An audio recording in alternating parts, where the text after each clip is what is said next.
So the hard part about holding an event in Boulder is, like, how would you know it's going on? Everyone's already there anyway. Seriously, like half the... Hang on, J-Pals, are you wearing white socks with black shoes? I mean, Trebon has white socks, but his shoes are silver, which kinda works. And also, your teammate Zach McDonald's bundled up like it's Het Niesblad. Maybe it's a Rafa thing.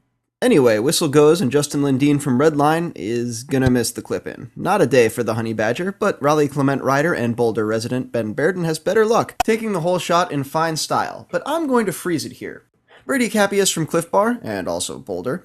Are you using an outrigger? Seriously? Did you see anyone else with their foot out right here?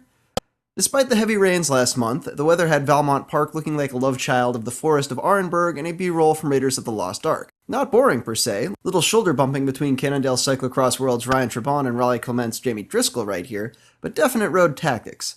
Bairden's doing his best to line it out, but even the sand is pretty tame, with people able to ride it well back into the scrum.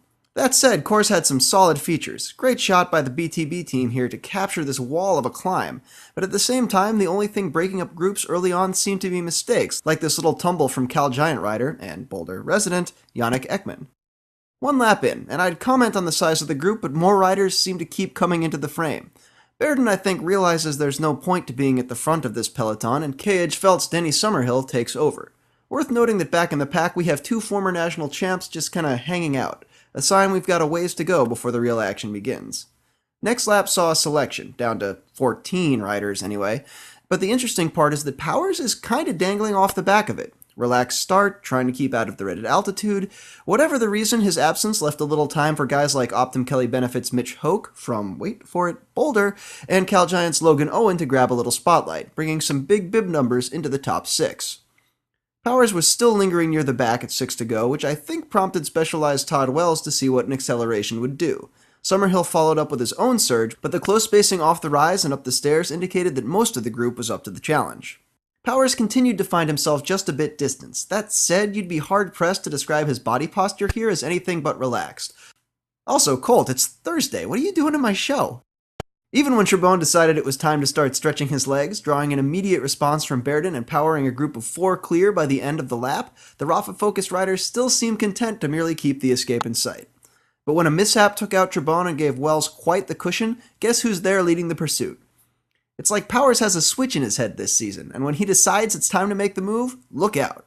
Wells tries to go with him, smart call on a draft-heavy course, and despite an inarguably less pro suitcase technique, the Specialized rider keeps up for quite a ways.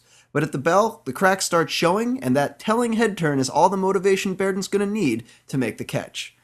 I know that this battle for second probably killed the chase, but the space Powers makes in the final lap is absurd. I mean, he's to the top of the climb, where people were jammed up all day, and there's no one else in sight.